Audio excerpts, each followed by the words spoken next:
Hello and a very warm welcome to Game On. I'm Neha Bhardwaj-Alter, and if you've missed any action in the IPL, this is the show for you. We get you all the analysis and the predictions. Let's begin with the match tonight between Royal Challengers Bangalore and LSG at the Chinnaswamy in Bengaluru. In match number 15 of the IPL, Royal Challengers Bengaluru will host Lucknow Super Giants at home. From the big three, while Virat Kohli is in red-hot form, will Faf du Plessis and Maxwell light up the Chinnaswamy and give their fans something to cheer about? Or will Lucknow be without the services of their captain, KL Rahul? Lots to look forward to. Here's the preview.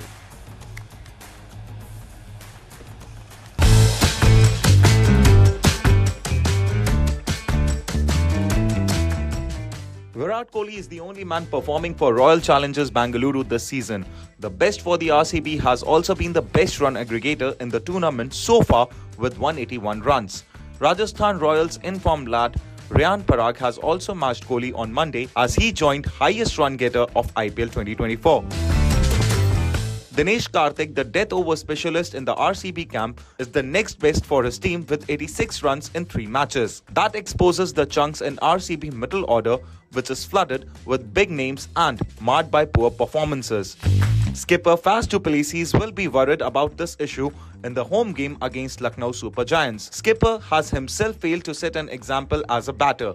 An average of 15.33 for 46 runs in 3 matches and a strike rate of 127.77 is not the stuff that wins matches.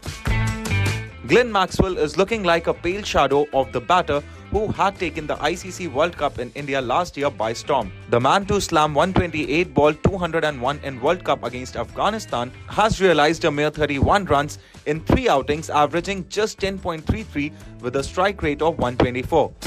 Maxwell, the bowler, has also failed to give his captain enough confidence. His only 4 overs across 3 matches have fetched 2 wickets for 36 runs and an economy of 9 runs per over.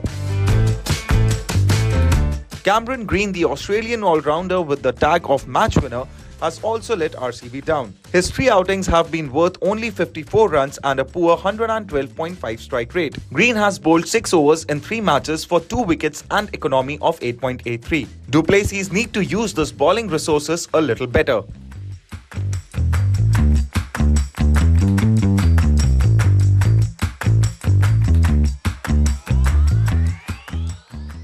Another batter in the middle order, Rajat Patidar, has carried along his lack of confidence and poor form from the recently concluded Test series against England. Just 21 runs against his name from 3 matches, an average of 7 and strike rate of 84 mean. He has already played his last game in IPL 2024.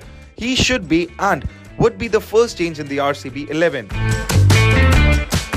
Dinesh Karthik is one batter other than Kohli to fulfill his assigned role. Although his tournament total of 86 runs from 3 matches will not reflect that aptly, the death over specialist was instrumental in taking RCB past the finish line for their only win this season with 10 ball 28. The innings at the strike rate of 280 was studded with 3 fours and 2 sixes. The struggle has been a tale of collective failures for the RCB. Their most successful bowler Yash Dayal has only 3 wickets from as many overs. Pace spearhead Mohammad Suraj has just 2 from 3 matches with an economy of 10 per over. RCB's rupees 11 crore by Alzari Joseph has been at the lowest pedestal in IPL 2024 bowlers' chart with just 1 wicket from 3 matches and 9.4 overs for an economy of 11.80. A win can secure Lucknow Super Giants a place among the top 4, at least for the time being. However, they are facing worrying signs on skipper KL Rahul's fitness front. Coming back to the long injury-induced layoff, LSG skipper played the last match as an impact player, so that he did not have to be on the field for 20 overs. This is an indication that all is not well with Rahul's fitness. The LSG designated captain also did not train for wickets keeping during the practice session on Monday. He had also missed the second leg of IPL last year due to his hamstring injury. All eyes will be on LSG's new pace sensation, who generated pace beyond 155 km per hour on this IPL debut against Punjab Kings. His 3 for 27 were the best figures in the match. Can he spell trouble for the RCB at the Chinnaswamy Stadium, where the wicket is docile and boundaries are shorter?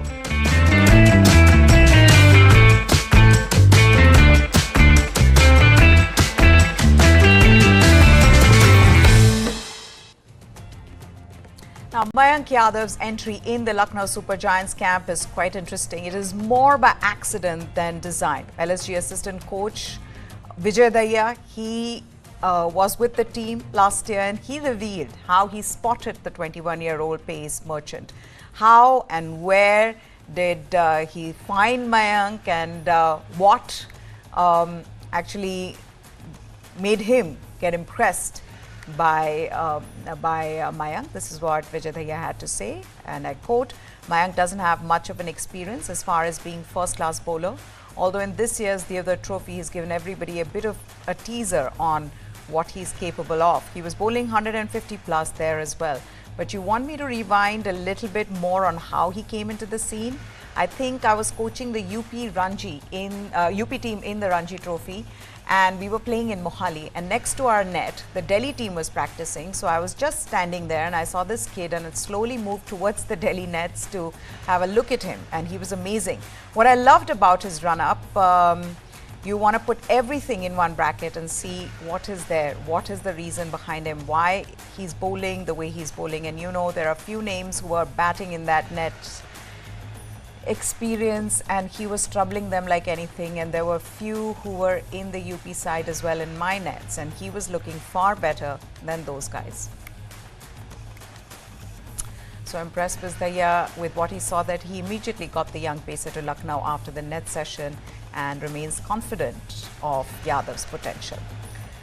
It was far from the homecoming that Mumbai Indians skipper Hardik Pandya and his beleaguered teammates would have envisioned when they hosted Rajasthan Royals at the Wankhede Stadium yesterday, as the five-time winners slumped to a third consecutive defeat to stay at the bottom of the IPL 2024 points table, while RR's hat-trick of wins put them right at the top of the pile.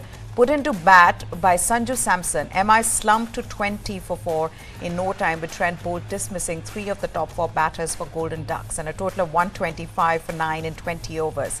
Never really challenged Rajasthan, who won by 7 wickets with 27 balls remaining, as Riyan Parag finished off the chase in the 16th over with his second unbeaten 50 in a row. Things have gone from bad to worse for Pandya, booed at the toss once again, and MI who now face a very tough scenario to stay in contention for the playoffs. Up against Kiwi left-arm pacer Boult, MI lost Rohit Sharma and Naman Dhir in the opening over of the match, with the former skipper nicking a ball that left him to be well held by Samson behind the stumps, and then Dhir was a sitting duck as Boult nipped one back into the number 3 batter to have him LBW.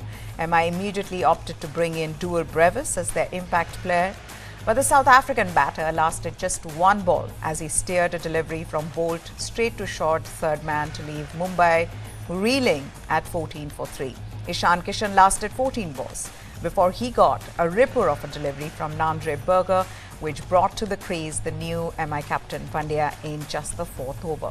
Pandya top scored with 34 of 21 balls, but was guilty of falling to the trap set by leg spinner Yuzvendra Chahal. Having looked good for his innings, Pandya took the bait of trying to hit a 6 off Chahal, but mistimed a shot and was well held by Rovman Powell in the deep. Back in the dugout, a very visibly frustrated Pandya sat with his pads on next to Sachin Tendulkar and was consoled by Aussie teammate Tim David. However, what left many fans puzzled was the decision to send out Piyush Chawla next. Instead of a proven finisher like David, Chawla lasted 6 balls before he became Avish Khan's first wicket, and then Chahal bowed out with excellent figures of 3 for 11 from his 4 overs. Tilak Verma made 32 and David caught 17 of 24 balls as the innings ended with a whimper. Rajasthan knocked off their target for the loss of 4 wickets, 3 of which fell to seamer Akash Madhwal, with Parag scoring 54 not out of 39 balls. It was another bad outing for the RR top order of Yashasvi Jaiswal, who was out for 10 in the first over of the chase when he chipped a catch straight to David at cover of teenage pacer Quena Mafaka. Madhwal, in his first appearance this season, then took the wickets of Samson for 12 and the out-of-form Jos Buttler for 13, as RR slipped to 48 for 3 in the 7th over. Ravichandran Ashwin again earned a batting promotion and scored a run-a-ball 16 before he also became Madhwal's victim. But any thoughts of a Mumbai comeback were thwarted by Parag, who struck 3 sixes and 5 fours to speed to his 50 in 38 balls. So it was another match-winning knock for Riyan Parag against Mumbai Indians last night. In a chase of 126, Parag walked in when Rajasthan had lost Yashasvi Jaiswal and Sanju Samson with 42 on board. Parag lost his partner Jos Buttler soon after, but made sure he saved RR from a collapse, calmly guiding his team to victory, smashing a 39-ball 54, which included 5 fours and 3 sixes. Riyan showed restraint at the start, once again playing Jasprit Bumrah out cautiously to ensure MI didn't get wind in their sails. Once the finish line started to appear in sight, he set himself free. A 6-over cover of Gerald Kudzia was a standout shot, and he finished things off with swagger, a 6, 6 and a 4. This was another display of Riyan Parag's fine form this year. Promoted to bat at number 4 this season, Parag smashed 43 against Lucknow Super Giants in RR's opener. He followed that up with an unbeaten coming off the edge knock of 84 against Delhi Capitals, and last night scored 54. That has taken his run tally to 181 runs from 3 games, and he is the orange cap holder at the moment. This was the first game the Mumbai Indians were playing at home at the Wankhede Stadium, and all the focus was on how the fans were going to react to Hardik Pandya at his home ground. But it seems like Ahmedabad and Hyderabad, Mumbai fans too cannot seem to warm up to Hardik Pandya as the new Mumbai Indians captain. It started at the toss when commentator Sanjay Manjrekar had to ask the crowd to behave as they booed Hardik when he was trying to talk to Manjrekar. As soon as Manjrekar introduced Pandya, the crowd started booing him, and Manjrekar had to ask the crowd to behave. That was not all. Indian captain and Mumbai Indians former captain Rohit Sharma at one point during the match was fielding at the boundary, and the spectators were constantly booing Pandya, and Rohit asked them to calm down. Since taking over captaincy from Rohit, Hardik Pandya has been trolled online. He's been booed in his former home ground, Ahmedabad, when Mumbai played against the Gujarat Titans. The team Pandya captained for 2 years before leaving it to come back to Mumbai. And then he was booed in Hyderabad as well after SRH recorded a historic win over Mumbai Indians. According to reports, the Mumbai police deployed cops in civil clothes at the MCA pavilion, the place Mumbai Indians dugout is, as a precautionary measure on Monday before the match between Mumbai and Rajasthan at Wankhede. Though Pandya can take heart from the fact that the likes of Sachin Tendulkar and Virat Kohli have been booed at the Wankhede Stadium. But as the saying goes, nothing succeeds like success. If Mumbai Indians convert their losing run to winning few games, especially at home, it will help calm the crowd, and given they play their next 3 games at home, the Mumbai management will know that they have ample opportunities to turn their fortunes around. So, while Mumbai are languishing at the bottom of the table, and despite all the abuse and booing, Hardik Pandya took to social media to reassure the fans that the team may be languishing at the bottom of the table, but they never give up and they'll keep going. After the match as well, this is what he had to say. He said, and I quote, "We didn't start the way we wanted to start. I wanted to counter. We were in a decent position to get us around 150, 160, but my wicket allowed them to get back more into the game. I needed to do a lot more. It's okay, we didn't expect such a surface, but you can't always have it as a batter. It's nice at times for the bowlers to have a say. It's all about doing the right things. Results happen at times and other times it doesn't. We believe we can do a lot better as a group, but we need to be a bit more disciplined or show a lot more courage." Okay, with that, we're going to slip into a short break. But when we return, how good was Trent Boult once again in the power play against Mumbai Indians? That and more when we return.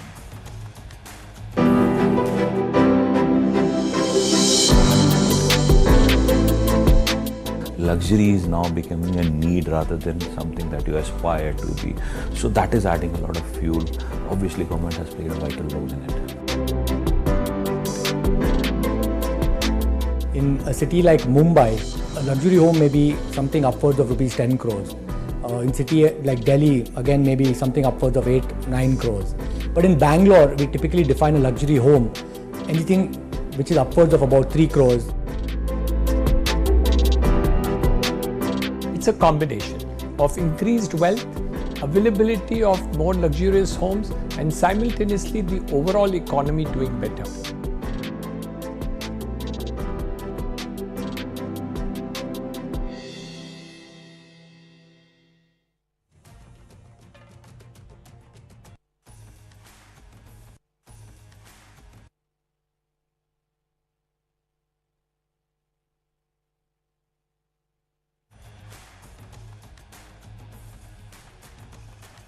wicket, taking not one but 3 early wickets to leave MI 14 for 3 inside 3 overs.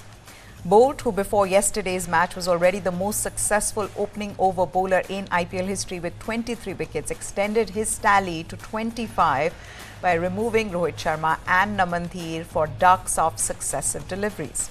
Rohit was forced to chase a ball that pitched and went away, giving Sanju Samson a catch. And next ball, Dheer was pinned on the crease by Boult's staple delivery to right-handers, the one that swings back in. And although Dheer asked for a review, it was never likely to succeed. And Mumbai were 2 down for no runs.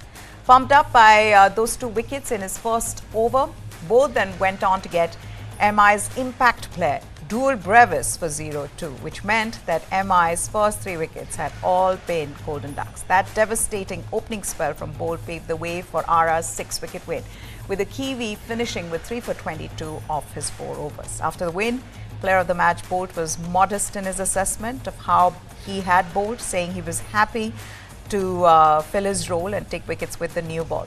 While on the dismissal of Rohit, he added, "I've played against him a lot and it's just about doing something different against him. Doesn't always work this way, but happy when it does." So far in the IPL, Boult has taken 5 wickets, which is this year, from 3 matches at an average of 17.2 each, while conceding runs at 7.81 per over.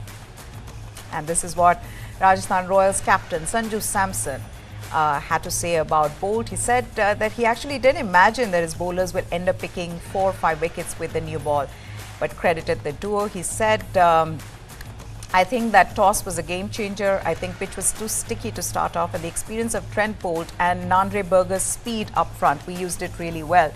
He is playing international cricket since 10-15 years, and that is what we expected with the new ball.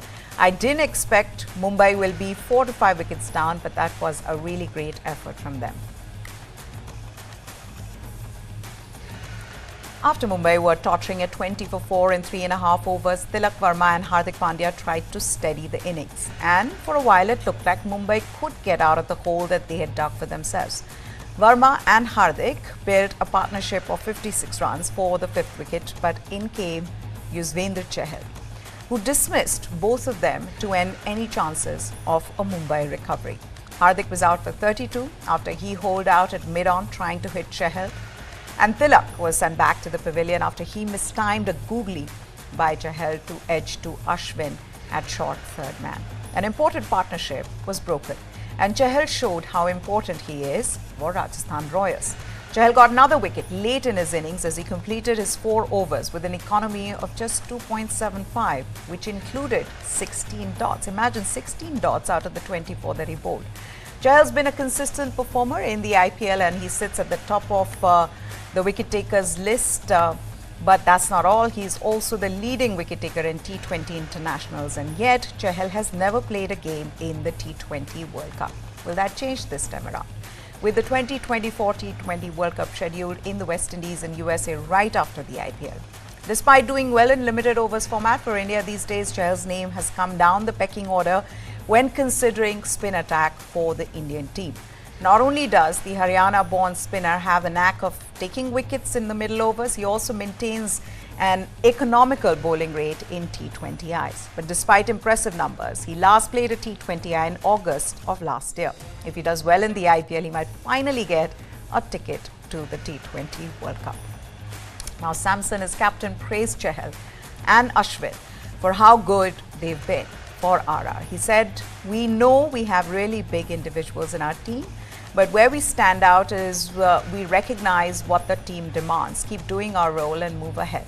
Having the likes of Ash and Chahal, they just understood we had a good power play. The wicket was turning, it was slowing down, but they never went for wickets. They kept it tight and the pressure gave us wickets. I think he was really fired up for this IPL, and he's been doing well for the past 2-3 years for us.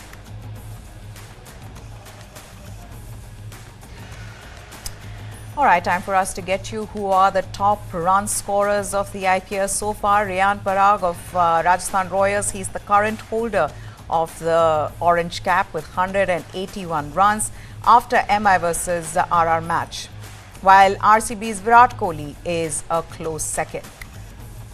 Sunrisers Hyderabad's Henrik Klassen holds the third spot with 167 runs. PBKS's Shikhar Dhawan is down to fourth, and DC's David Warner rounds off the top 5 list of IPL 2024 Orange Cap. Also, let's talk about the Purple Cap, who has the maximum wickets. Mustafizur Rahman from CSK emerged as the Purple Cap holder in 2024 with 7 wickets in just 3 matches. Yuzvendra Chahal came in second position with 6 wickets after taking a 3-wicket haul against Mumbai Indians. Mohit Sharma of GT has come in 4th place. Khalil Ahmed is in fact in 4th place, and Trent Boult in the 5th position. Points table, let's take a look at the points table as well. After thrashing Mumbai Indians at the Wankhede last night, Rajasthan Royals are at the top of the points table with 6 points, having won all 3 of their games so far. Kolkata are in number 2 with 4 points, winning 2 out of their 2 games. Chennai have slipped to 3rd position after losing to DC. Gujarat Titans have 2 of their 3 games and are at number 4. They won 2 of their 3 games. Sunrisers Hyderabad round off the top 5. LSG are in the 6th place. DC 7th place. They have come up to the 7th place. They'll be happy with that. PBKS have the 8th place. RCB and Mumbai tottering at the bottom in the 9th and the 10th place. The Board of Control for Cricket in India has made alterations to the schedule of 2 Indian Premier League 2024 matches. Originally set for April 17th, the Kolkata Knight Riders versus Rajasthan Royals match at Eden Gardens, Kolkata, will now be played a day earlier on April 16th. And then similarly, the match between Gujarat Titans and Delhi Capitals, initially slated for 16th of April at the Narendra Modi Stadium, Ahmedabad, has been pushed back to April 17th. This decision arose due to concerns raised by local police regarding their inability to provide adequate security on 17th of April, coinciding with Ram Navami celebrations and the upcoming general elections. Kolkata police had communicated this to the CAB president, Shneyashish Ganguly, in a letter. Ben Stokes, he's opted out of the T20 World Cup in the US and the West Indies to focus on his fitness. Stokes said he will use the break to ensure he can be the all-rounder he wanted to be across all formats.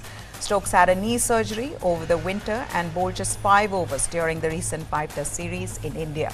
The 32-year-old England Test captain is also not participating in the cash-rich Indian Premier League. Now, he will not be part of England's T20 World Cup title defence from June 1st to 29th this year. The World Cup is followed by a home test series for England against the West Indies and Sri Lanka before a T20 and one-day series against Australia in September.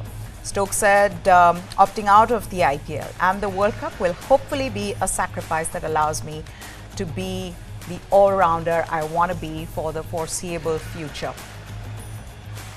The recent Test tour of India highlighted how far behind I was from a bowling point of view after my knee surgery and 9 months without bowling. I'm looking forward to playing for Durham in the county championship before the start of our Test summer. The chronic knee injury has often prevented Stokes from bowling and compelled the all-rounder to represent England as a specialist batter. He did not bowl in the final 3 Ashes Test against Australia last summer and played as a specialist batter in the 50-over World Cup in India in October and November. The all-rounder had surgery after that tournament and recovered in time to captain the Test team in India earlier this year. He only bowled in the final Test, taking 1 for 17, as England lost by an innings and 64 runs to complete a 4-1 series defeat. On to football now. German Football Federation and its official kit partner Adidas have stopped the sale of Germany's jerseys with the number 44. The jerseys are withdrawn because the font design of number 44 bearing resemblance with the logo of the Nazi Party's notorious SS paramilitary units. Adidas has stopped offering the personalization of the jerseys with names and numbers. The Federation also halted the delivery of jerseys with the number 44 from its own online shop. The Federation said it was looking for an alternative design for the number 4 together with its partner. The Federations shared on social media that none of the parties involved saw any proximity to Nazi symbolism in the development process of the jersey design. Adidas spokesman Oliver Bruggen said that the Federation and their design partners were responsible for the design of the names and numbers on the shirt. The stylized SS symbol is banned in Germany today. He went on to say that people from around 100 countries work at Adidas. Our company stands for the promotion of diversity and inclusion, and as a company, we actively campaign against xenophobia, anti-Semitism, violence and hatred in all forms. Germany will be hosting the European Championships from June 14th to July 14th. The moves to withdraw jerseys with number 44 came after it was pointed out that the two forced together resembled the stylized SS used by the Nazi Party's Schutzstaffel group, commonly known as the SS. It included police units, combat forces and others who ran the concentration camps that carried out the mass killings of civilians during World War II. Right, with that, we're going to wrap this show. Hope you enjoyed our bulletin. Goodbye. Thanks for watching.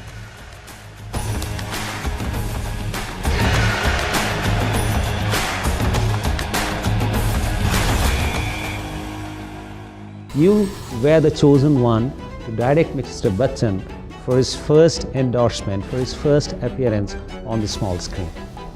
It was a life-changing moment. Have you been a